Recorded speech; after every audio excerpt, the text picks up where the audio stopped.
Okay, I know I'm going to piss off a few people with this episode, but I don't want to keep this to myself anymore. There is a combination of factors that, in my opinion, cause the demise of professional integrity and promotes unethical behavior that unfairly disadvantages professionals who are committed to maintaining high ethical standards. This is going to be a different episode. In this episode, I will tell you a fictional story that unfortunately is exactly how things happen in reality. I will also talk about the consequences. Now, you're going to hear a lot of sarcasm in my tone of voice. I will also come across as preachy. If you're someone who claims to be a best-selling author based on the process described in this episode, you may want to skip this episode altogether. And if you don't, know that my assumption is not that you're doing it to mislead people on purpose. My assumption is that you're doing it because everybody does it, or because someone talked you into it, or because you didn't think it through completely. Either way, I didn't record this episode to hurt anyone's feelings. If you still want to listen, let's start right after this.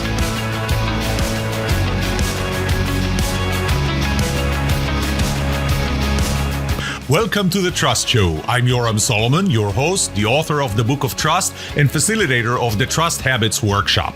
My mission is simple. I want to help you form habits that build your trustworthiness, because the answer to this question will have the biggest impact on your personal and professional success or failure. Can I trust you?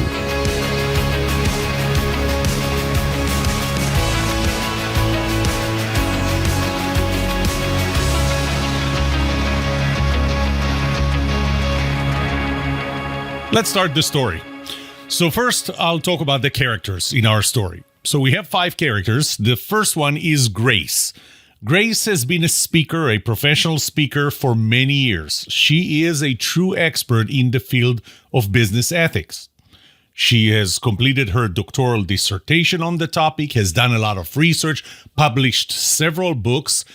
She never claimed any of them to be a best-selling book, by the way. The second character is Sophie. Sophie is a beginning speaker. She is in her first year of business as a speaker. She doesn't know what she doesn't know yet about the business of being a speaker. She's very open to advice, including bad advice. The third person is John. John represents himself as, and this is what he is, I think it's his LinkedIn. Yeah, his LinkedIn subtitle. This is what it says: looking for authors, book publishers, and podcasters.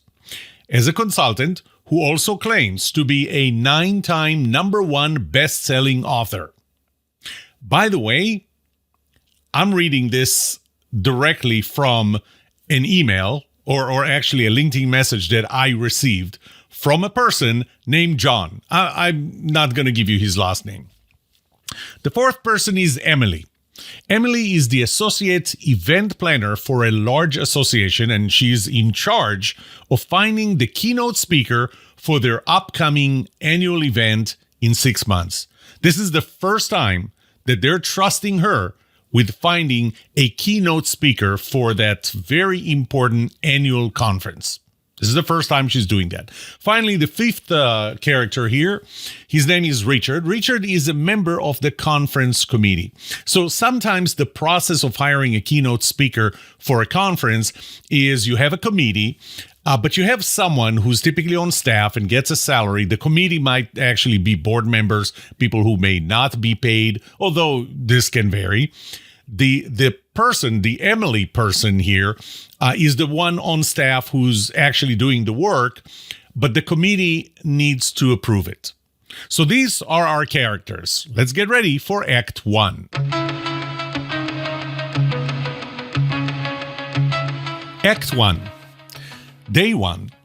Sophie just received a LinkedIn connection request from somebody that she doesn't know. His name is John, so they're not directly connected, and it's kind of an in-mail, what's called an in-mail. So he can send her a connection request and put a note there. And here's what his message says in his connection request. Hi, Sophie. I'm looking to add new connections to my network and noticed we have some in common. Would you like to connect and see if there are mutual interests? Kind regards, John, whatever his last name, CEO, publisher, and strategic marketer. Now, notice that this connection request is pretty, harmless, right? He's not suggesting to do any work for her. He is not saying, I'm trying to sell you something. All he's saying is he's trying to add connection to his network. And he saw that Sophie and him have some in common. There is no reason for her not to answer. This seems harmless enough to Sophie, so she accepts the connection request. Doesn't even take 5 hours. By the way, I did receive that email, that LinkedIn request from a John, and it didn't take 5 hours until Sophie, in this case, receives another message from John. And this is the actual wording of the LinkedIn request that I got, the message that I got from John. Hello, Sophie. Except he said hello, Yoram, but that's besides the point. Hello, Sophie. Thank you for connecting with me here on LinkedIn. Just a quick note to say thanks for joining my personal network. So far, so good. I look forward to getting to know more about you. Oh, isn't that nice, right? Tell me, what's your biggest challenge right now? Oh, that's sweet of him, although it's kind of starting to look a little creepy because Sophie doesn't know John. A little about me. Of course, we have to jump to talk about you, John. I'm a 5-time best-selling author with several business and marketing books. I have been helping entrepreneurs for over 25 years to create books, products, and marketing strategies, and generated personally over $25 million in sales. My company, I shall not name it, has been responsible. Maybe that should be a good name for a company. I shall not name it. My company, I shall not name it, has been responsible for publishing over 150 books in the past 18 months, and all of them, without fail, have achieved #1 bestseller status on Amazon. Now, at that point, Sophie doesn't know how this happens, and she's intrigued. So, so far it doesn't cost her anything. Of course, she's starting to realize that this is a sales speech. And she responds, I would love to achieve this status. The best-selling status. I just finished writing my first book, so timing is perfect. How do I turn it into a bestseller? She still thinks that he's just going to tell her, and she's going to do it. John's response is a link to schedule a call with him. They have the call. During that call, John tells Sophie how impressed he is with her success so far. He tells her that only a few people ever complete writing their first book, and she did. Her LinkedIn profile is very impressive. She doesn't think so, but doesn't matter. He strikes her ego so far. As much as he can, he strokes her ego as much as he can. At the end of that call, she asks him, so how can I turn my book into a bestseller? She believes that he has a way to get millions of people to buy her book, which she really believes is good. She believes that she has a good book here. And she thinks that turning it into a bestseller means that he has the ways to get millions of people to buy it. In her head, she's starting to count the money that she would make from selling that book. John reveals to Sophie that he has a secret formula that was tested in which he helped 150 books and authors become a #1 bestseller status on Amazon, which is exactly what he wrote on his LinkedIn message. Now, Sophie says that she was hoping to become a New York Times or Wall Street Journal bestselling author, but she decided that, it doesn't matter, probably. So she says, how do I do it? And John makes the following promise. He says, I charge $1,500 for the process. It would take 1 week, and you will reach a best-selling author status by that time. If I'm unsuccessful, that's what he promises her, I guarantee your money back. How does that sound? Now, frankly, it actually sounds a little fishy to Sophie. I mean, how can anybody get millions of books be sold in 1 week? Nobody knows her, right? So how would that happen? She's not rich. This is her first year in business. She's barely getting 1 or 2 keynotes done. She has to discount them very significantly, but this is important. Now, one thing that she remembers is another email that she saw from somebody else who wrote this. Becoming a best-selling author has catapulted my credibility as a speaker, given me ability to raise my speaking fees, and allowed me to generate more revenue after my speaking engagement. By the way, I got that email. I got an email that said exactly that. This was a direct copy and paste from that email. So Sophie decides she's going to pay and try it. Act 2. Now, John asked her to publish her book on Amazon's KDP publishing platform. That's the platform that Amazon has to publish books, any kind of books, paperback, Kindle, hardcover. Sophie says that her book isn't ready. It wasn't even proofed. But John says, don't worry, you can always modify the manuscript later and upload a new manuscript. Right now, all we need is just to get the ball rolling on the process. We need to upload something. Doesn't matter what. Make it a draft. Make it something, nothing. Just upload something. It doesn't matter if your book is not ready. So he asked her to send him the files. So she does. She sent him the files. The next thing John does is he creates a KDP account for Sophie. He uploads the half-done book and makes sure that it is accepted by KDP. He prices it at $14.95, which is what Sophie says this is how she wants to price the book. Before selecting categories, he goes to a website that would allow him to find what's called the least competitive book category on Amazon. So remember this term, the least competitive book category on Amazon. If you just Google this term, you're going to come up with a few websites that would give you those lists. And he finds that the category foreign languages, Japanese, fantasy, horror, and science fiction is the least competitive.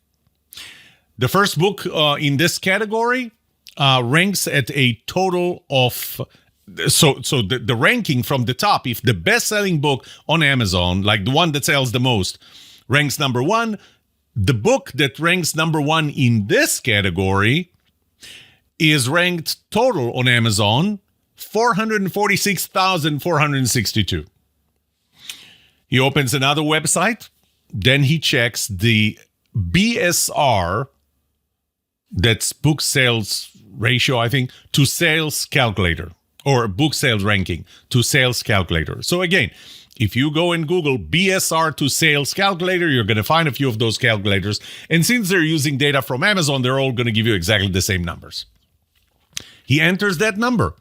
Remember, the number 1 book in the category of foreign languages, Japanese, fantasy, horror, and science fiction, which, by the way, has nothing to do with business ethics, which is the topic of her book, but that doesn't matter for now.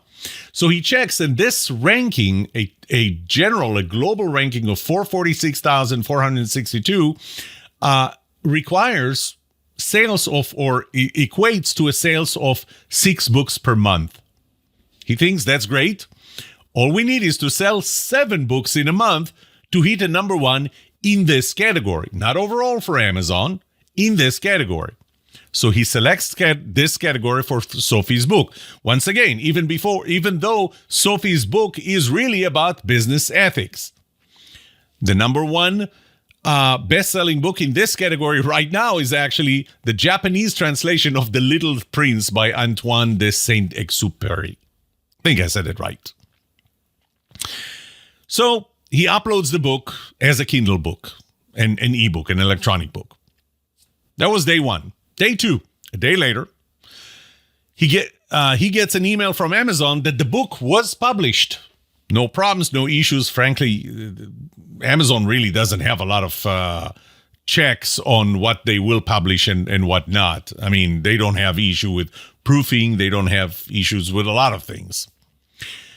He sends an email to Sophie notifying her that the success of the first step, getting her book published. Sophie is so excited. even though something doesn't feel right to her. She's worried that the book is not really complete and is probably full of grammar issues, but she lets the excitement take over. I mean, it's her first year. It's really hard. And, she now has a published book. So yes, there are things that need to be done, but she now has a published book. By the way, so far, John met every promise that he made her. He must be the real deal. Now, John goes into Sophie's account dashboard and reduces the book price from $14.95 to 99 cents as a promotion. You can do that as a promotion, which, by the way, 99 cents is the minimum that Amazon would allow Kindle book to be sold for and still rank as a paid in the paid books category or rankings. Because if you do it below that, then it's free books, which you can put it in as free books. But he wants it to be in the paid books rankings. He sets the time for the promotion to 5 days, which is pretty much the maximum the promotion can run for. Now John sends Sophie a link to the book and a text for an email that he asked her to send to all her friends, or at least 20 of them. Remember, we only need 7 to get to number 1 in that category. Better be on the safe side. Let's send it to 20. Here's what the email reads. I have a huge announcement to make. My book is available. The anticipation is over and the time has come. My book is live on Amazon. Yet I don't want you to buy the book until tomorrow, Wednesday, March 11th.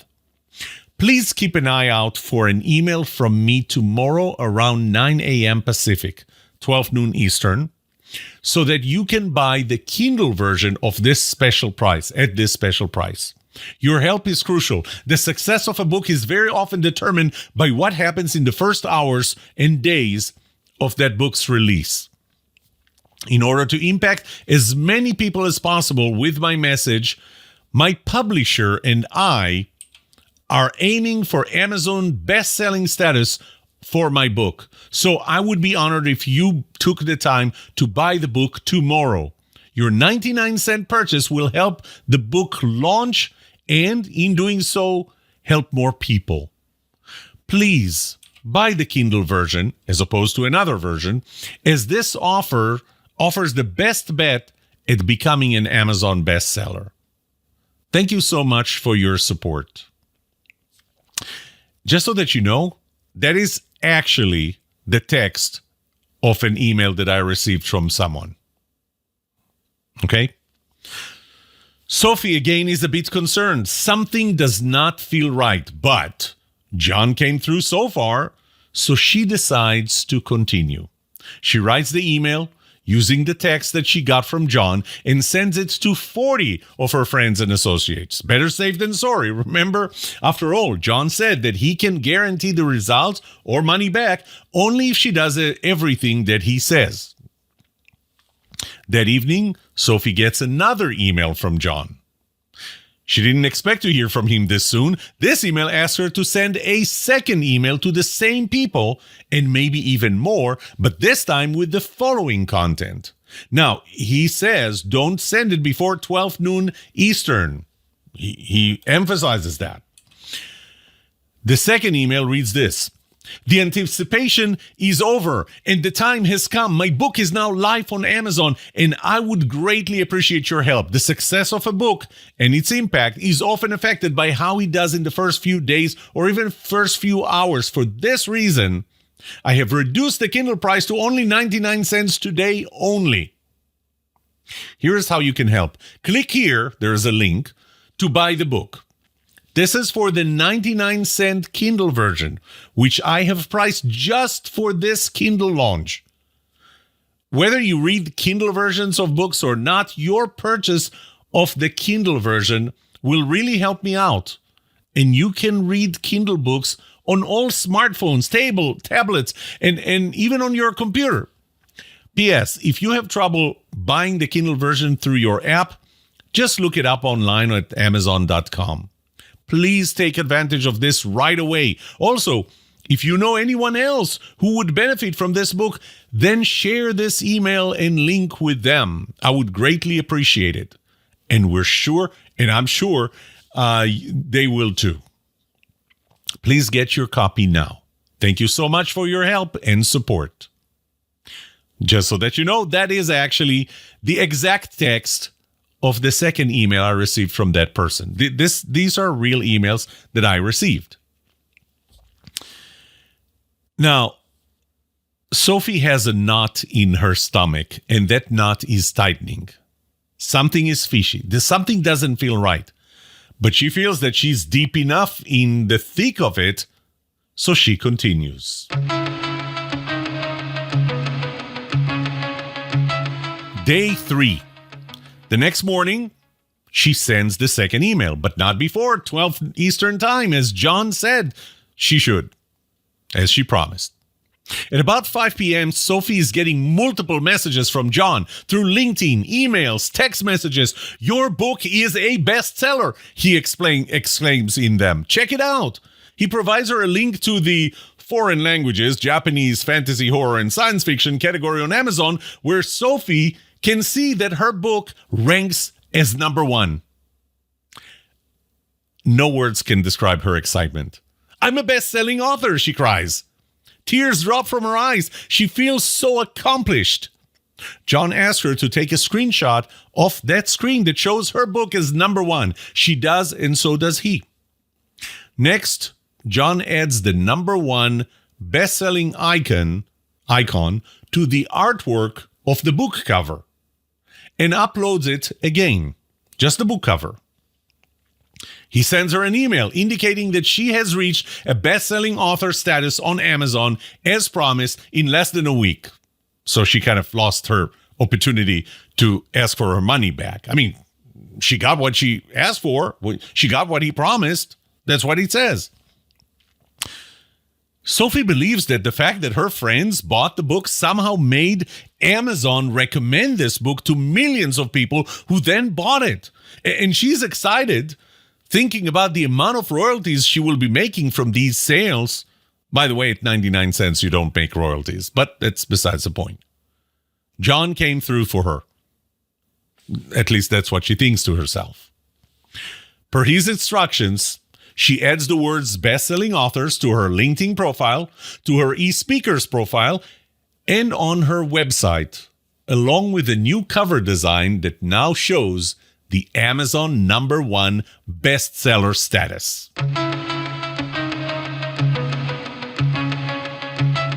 X4. That evening, Sophie shares the good news with her father. Daddy, I'm a best-selling author, she says, and shares the screen with him, showing that her book ranks number 1. It's still number 1. Now, her father is excited, like I would be of my daughters. I'm excited, I'm elated. But then he notices something and asks. And I'm sorry, I'm an ass of a father because I would have asked the same thing. He asks, Sophie, why is this book listed in the foreign languages, Japanese, fantasy, horror, and science fiction category? I thought this was a book about business ethics. I mean, that's what it says, doesn't it? Now, Sophie doesn't know what to think. The font is so small for the category that she didn't even notice it before. But she believes that it doesn't matter and assures her dad that, this might be a typo or something. Just to be on the safe side, she sends an email to John and asks about it. John responds pretty curtly. It doesn't matter. All that matters is that it's listed as number 1. That's it. Now, Sophie feels a little more uncomfortable than she was before, but you know what? Number 1 is number 1. At the end of the first month, Sophie gets a royalty notification from Amazon. She opens the email and clicks on the link to go to her dashboard, and apparently 13 copies of the book were sold. Now, she's taken aback a little. She expected millions or at least thousands or tens of thousands, but it's 13 copies in the entire month. She goes back to check the position of her book in the best-selling list, and now it's listed as number 15.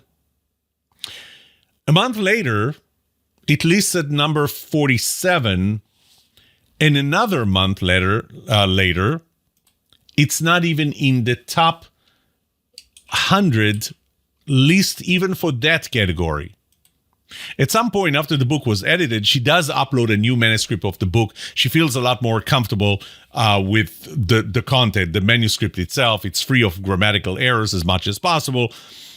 But she doesn't change the cover design because the cover design still shows this as an Amazon #1 bestseller, even though it's not a bestseller in any category.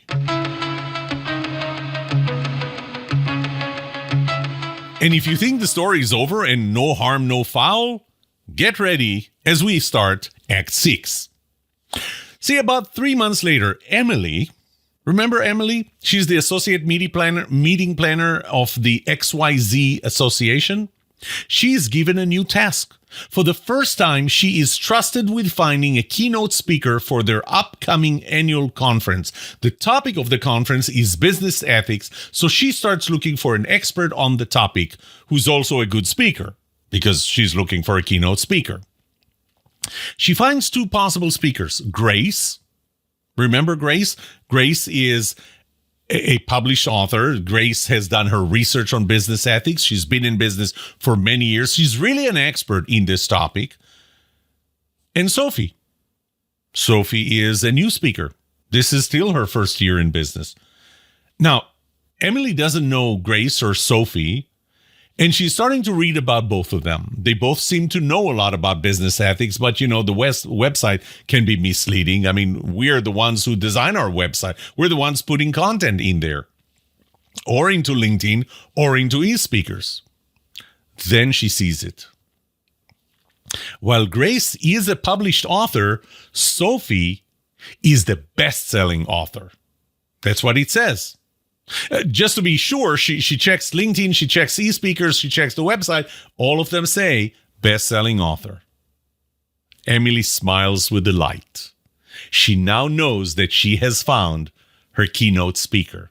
Sophie, knowing that a part of the event has the speaker author sign their books, it makes her happy that she can bring a best-selling author. Not just an author, a best-selling author. It kind of reminds me of the movie The Three Amigos.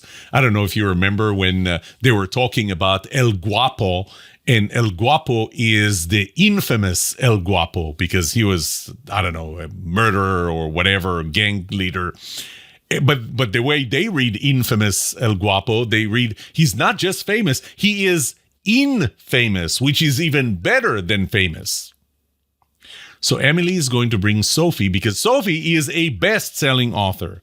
She reaches out to Sophie and he's very impressed with her. She doesn't have a lot of background to know how good Sophie is, but she is, after all, a best-selling author. Sophie, on her side, is very excited to get that call from Emily. It's been a hard first year for her in business. She didn't get too many speaking engagements, and she understands it's going to take time, but she didn't think it was going to take that long. And for that reason, any call is a good call. And she's extremely happy that Emily wants to hire her to deliver the keynote for her conference. She doesn't know that the whole reason Emily wants to hire her is because she read that Sophie is a best-selling author. That's what the profile says. So after going all the details, Emily decides to make a recommendation to the event committee to hire Sophie as the keynote speaker. The committee accepts her recommendation. They probably don't have time to go through it. They trust her. They accept her recommendation. Her boss, Emily's boss, is happy with how quickly she found the speaker. The plot thickens. Act 7. About a month before the event, Richard, remember Richard? He's one of the committee members. He calls Emily and he asks her about the keynote speaker that she chose. And he asked her because he knows something about business ethics and he knows some great names. And he asked her, have you ever heard of Grace? You remember the first speaker, the one who actually researched business ethics for her dissertation and published a few books, has been in business for many years. So have you heard of Grace? He asked her. She's considered a real thought leader in the area of business ethics. Was she not available for our date? He asked Emily. Now, Emily's taken aback a little because asking those questions 2 months ago would have been much more productive than a month before the event. But, Emily still feels comfortable with her decision.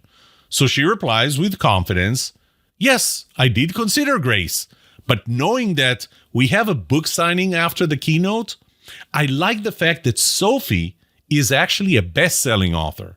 Wouldn't it be better for our audience if the book that they get and get signed is a best-selling book and the author is a best-selling author?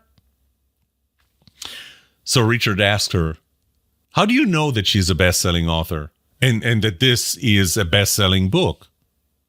Now, Emily is starting to doubt herself.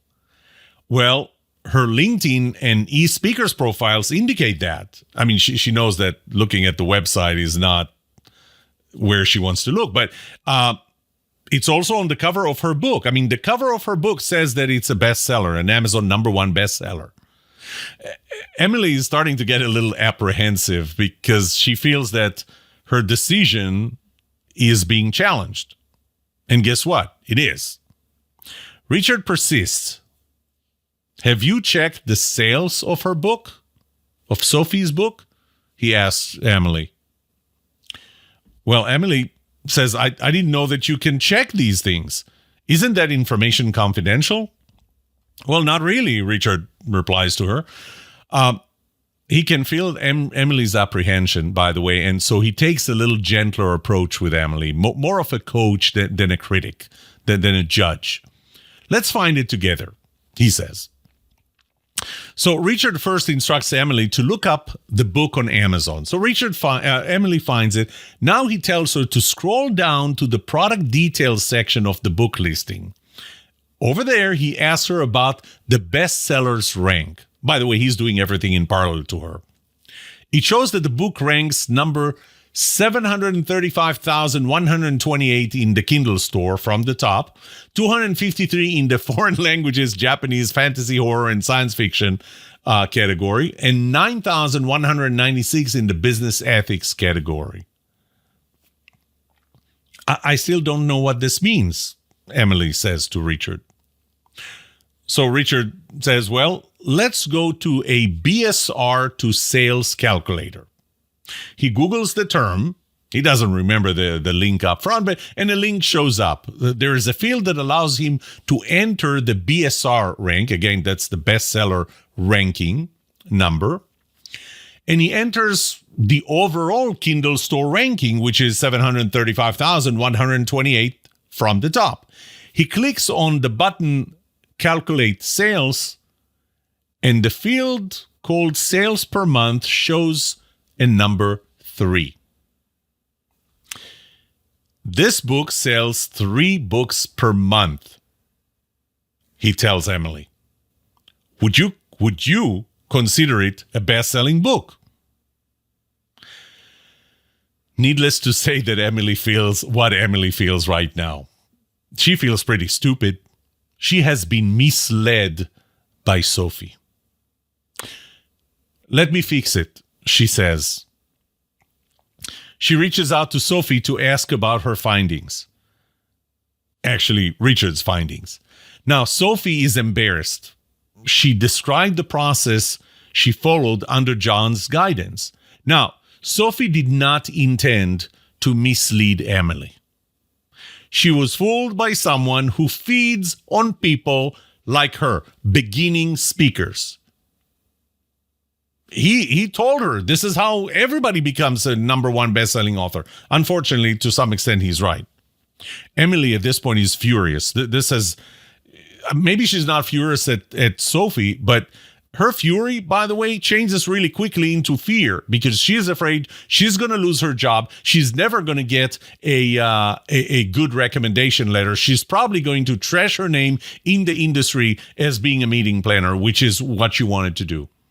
It's the first time that she was given the responsibility of hiring a keynote speaker, and she made such a rookie mistake. She hangs up the phone and tries reaching out to Grace. Unfortunately, Grace's calendar is already booked at the day of the event. Now, I want to wrap this up. I'm done with the story. I want to wrap this up with a letter. But before I get to the letter, did Emily get fired? I don't know. Maybe, maybe not. Did they end up hiring Sophie? And if so, did she do a good job? Maybe she did. Maybe not. But that's not the point. The point is that Emily had risked her career because she was misled by Sophie. By the way, again, Sophie did not do this on purpose. She was fooled into believing that what she did was ethical and legitimate, and it wasn't.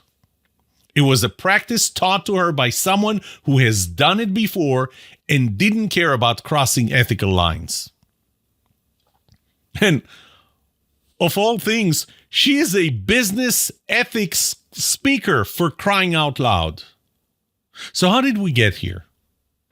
Well, to tell you how we got here, I actually want to read to you a letter that I wrote to the National Speakers Association about this practice. And I think that the best thing I can do right now is actually read the letter to you. So here goes. The Merriam-Webster Dictionary defines a bestseller as an article, such as a book, whose sales are among the highest of its class. Encyclopedia Britannica defines it as bestseller book that for a time leads all others in its kind of sales, a designation that serves as an index of popular literary taste and judgment. Does the process I described to you meet those requirements? Maybe an even better question is, would you consider someone who uses this process as someone who meets the above definitions of a best-selling author or a bestseller? But there's something else. Amazon is not saying that you are, as in currently, a best-selling author. Amazon said that your book was the top best-selling book on a specific date in a particular category. But it doesn't say it anymore. Is your book still ranked number one, even in that subcategory? So in this case, maybe the proper wording that you should put on your profile is not a best-selling author, but rather was an Amazon best-selling author in the fantasy, horror, and science fiction in Japanese category on September 20th, 2023. That would be a much more accurate description of your best-selling author status than saying that you are a best-selling author. The second part of that email is titled, "We don't really do this, do we?" Of some 21,000 speakers in the eSpeakers database, 898 self-identified as authors. Of those 898, 831, almost all of them, self-identified as best-selling authors. By the way, I'm one of those who is listed as an author, but not as a best-selling author. I'm one of the few, the 67. Out of that number, we picked, and so I did a research, and I actually used my daughter to help me. We picked a random sample of 106 speakers and found the following. 66 of the 106 speakers were listed only as Amazon best-selling authors, not New York Times, the Washington Post, or USA Today, or anything else. Amazon. Of those 66, only one held the number one place in the subcategory. 2 were in the top 10 in their subcategory, and 20 were in the top 100. The average ranking in a subcategory, not overall, the average rank was 835 from the top. As a reminder, being one in the subcategory is what those speakers used to justify stating they were best-selling authors. So they're not even in the top of the subcategory they used to claim best-selling status. In the overall list, None were even in the top 1,000. The highest place for any of those 66 speakers on the list was 1,623. And that was the same person who held the number one position in the subcategory. The average ranking of the main list was 954,487 from the top. 1 million from the top. And when it's translated into books sold, this means that less than one book was sold per month. In fact, being ranked lower than 500,000 already implies that they sold less than one book per month. Only 22 of the 106 best-selling authors, in quotes, were ranked higher than 500,000 from the top, meaning that they sold more than one book per month each. Only 22 of 106 that claimed to be best-selling authors were selling more than one book per month. Only 3 of the 106 were selling more than 10 books per month each, which means that 103 of the 106 were selling less than 10 books per month. Would you consider these bestsellers? Would you consider them best-selling authors based on these numbers? It's amazing, isn't it? Here is a real-life example. This is from the letter that I wrote. On day one, a speaker posted on Facebook a one-day deal on his book on Kindle for $1.99 instead of the much higher price, the regular price of over $12. That day, the book reached the top, number one place, in 3 appropriate subcategories, even though it was only 1,908 in the top overall paid books in the Kindle store. On day 3, the book declined to places 9, 2, and 2 in those 3 subcategories, and number 8,790 in the overall list. On day 4, the book declined to number 180 and 1,056 of 2 of the subcategories. It didn't appear in the 3rd subcategory anymore. And overall in books, it ranked 48,647.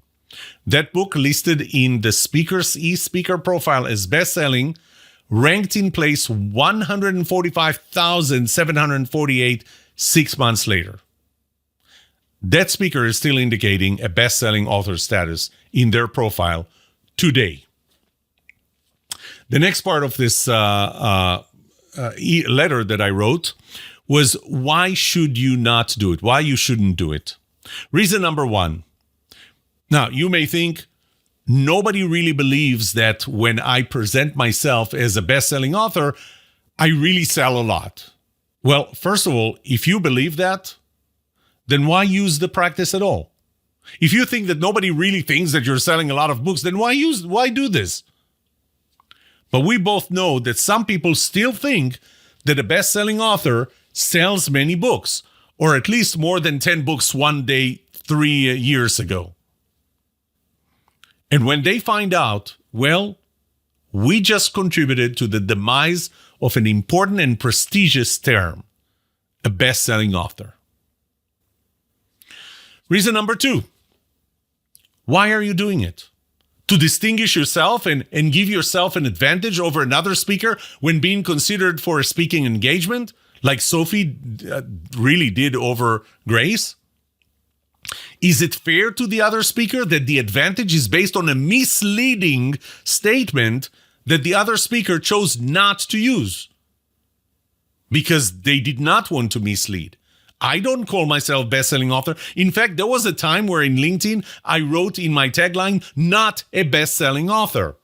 And I do that pretty much every time I present on ethics. Is that the best way to take business away from your fellow member, your fellow speaker? Specifically in that letter, I said your fellow NSA member. Reason number 3 why you shouldn't do it. Every person who practices this behavior further lowers the overall NSA ethical bar. It's easy to say, but everybody's doing it. First, not everybody's doing it. I'm not doing it, and I know a lot of people who don't do it. But second, isn't that rationalization, everybody's doing it, Isn't it rationalization to do something that you know is not right? You give yourself some credit for stopping this trend rather than flowing with it. Reason number 4. Our trust in another person is the product of their trustworthiness and our trustfulness, which is our willingness to trust people in general, or a type of people in general. Harmful practices like those that I described here, once they are realized by others that they are just misleading, they would give speakers in general and NSA members in particular a bad reputation that would cause our clients not to trust us, speakers. They're not going to make the distinction of who does it and who doesn't. They're just not going to trust us. Not more than a used car salesperson anyway. What if someone finds out? Here's the reason number 5. Imagine that a client, a meeting planner, just like Emily, bought your best-selling author status, considered it an important criterion, not just a speaker and an author, but a best-selling author, and decided to select you over someone else who does not have that designation. I already addressed the unfairness towards the other speaker, but now I'm talking about you. Imagine that the meeting planner, after hiring you, speaking with another member of the team, just like Emily did with Richard, who is familiar with that practice, that member goes on Amazon, checks your book to find that it ranks where it ranks today, and that it's nowhere near the best-selling status that you claim to be. They now make fun of the gullibility of your client. In this case, it was Emily. Was it fair to put her in such a position, to put your client in such a position? Do you think they would hire you again? Do you think they might tell others what they found about you? And the last reason is NSA's code of ethics. That's the reason number 6. If nothing of the above convince you to abandon this practice, then there is always this pesky NSA code of ethics that has Article 1, representation. The NSA member has the obligation to oneself and to NSA to represent oneself truthfully, professionally, and in a non-misleading manner. The NSA member shall be honest and accurate in presenting qualifications and experience in the member's communication with others. Hopefully, I don't need to read to you what the dictionary definition of the word misleading is to make this point. Does this practice violate the NSA code of ethics? Doesn't it?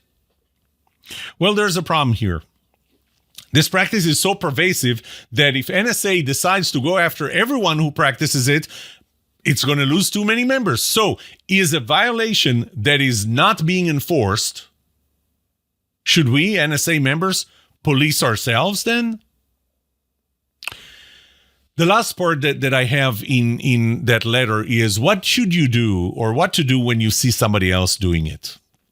Start by assuming that they haven't considered the 6 reasons not to do it. They're like Sophie. They're inexperienced. They're naive. Assume that someone talked them into this practice like John did to Sophie, or that they were affected by peer pressure. Here is what not to do.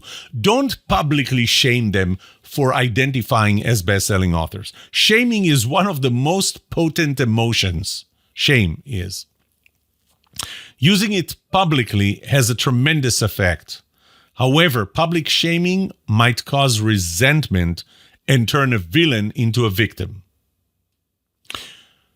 Don't privately shame them either. For someone to change their behavior, they must be in a place where they can listen. People don't listen well when you make them feel ashamed. They may change their behavior, but for the wrong reasons, and forever resent that, and you. Provide this feedback when the other person is ready to take it and where they feel comfortable enough. Before offering that unsolicited feedback, just ask them, is this a good time? Is this a good place to provide you with feedback? Number 4, educate. Hopefully, this article gave you enough ammunition to explain why they should stop this practice. They probably never considered what I presented to you in this article, what I told you in the story. And once they do, they will see the rationale for stopping it. Number 5, seek acknowledgement, not a commitment. Often people need time to digest what you told them. Don't ask them to make a commitment. Just ask them to acknowledge that they heard you and that they understood. The rest is up to them, not to you. And finally, remember that ethics are in the eyes of the beholder. Just because you consider something unethical doesn't mean that everybody else does. Just like if you consider something ethical, it doesn't mean that everybody else does that either. So the summary, this is actually the summary paragraph of the letter, but it's also going to be the summary of this podcast episode. Don't do it. Just don't do it. Don't mislead your clients. Don't hurt other speakers who do not follow this practice. Don't lower the NSA ethical standards. Don't give speakers a bad name. Just don't do it. In a world that loses its way, where the ethical standards keep eroding, we, professional speakers, thought leaders, can take the moral high ground and help fix it through our behavior. We have that power. Let's be part of the solution, not part of the problem. Now, can we agree that selling 6 books per month doesn't make you a real best-selling author? You know, I have to go back to that email. Becoming a best-selling author had catapulted my credibility as a speaker. Really? Did it catapult your credibility as a speaker? The fact that you misled other people?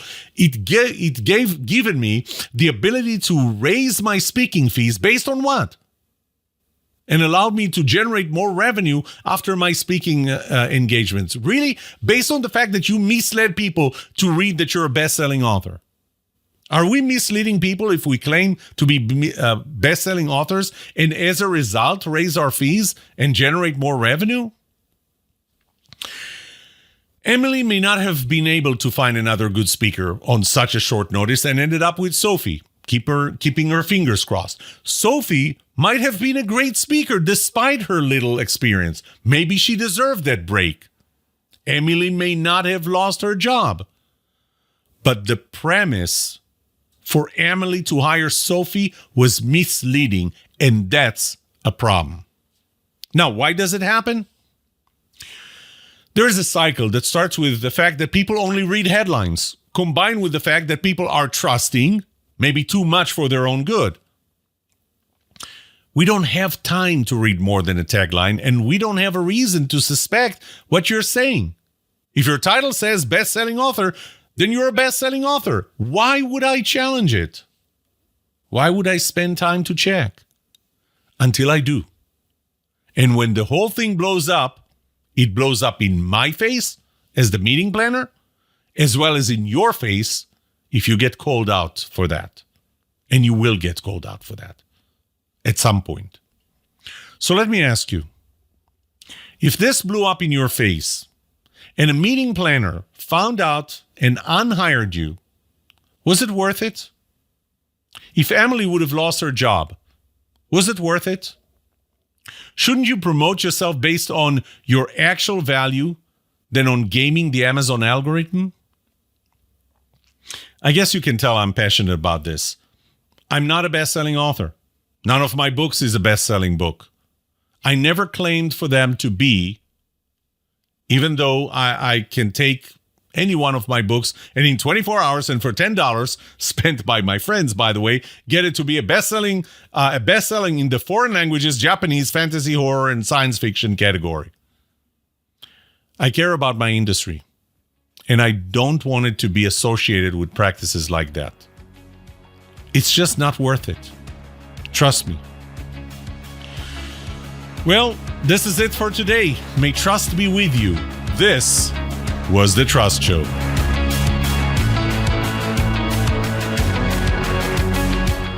What would you like to know about trust and trustworthiness? Let me know and I'll answer it in a future episode. I would love to hear from you. Email me at yoram@thetrustshow.com. If you like this episode, subscribe to the show so you will automatically get notified when I release a new episode. Rate it. Write a review for this podcast because those ratings help not only you, but also others looking for podcasts just like this. If you're looking for more resources to learn about how to build trust, be trusted, or know who to trust, look up my workshops, online courses, books, or go to my website, trusthabits.com. And remember that the answer to these two questions will have the biggest impact on your personal and professional success or failure. Can I trust you? And can you trust me? Thank you for listening or watching The Trust Show.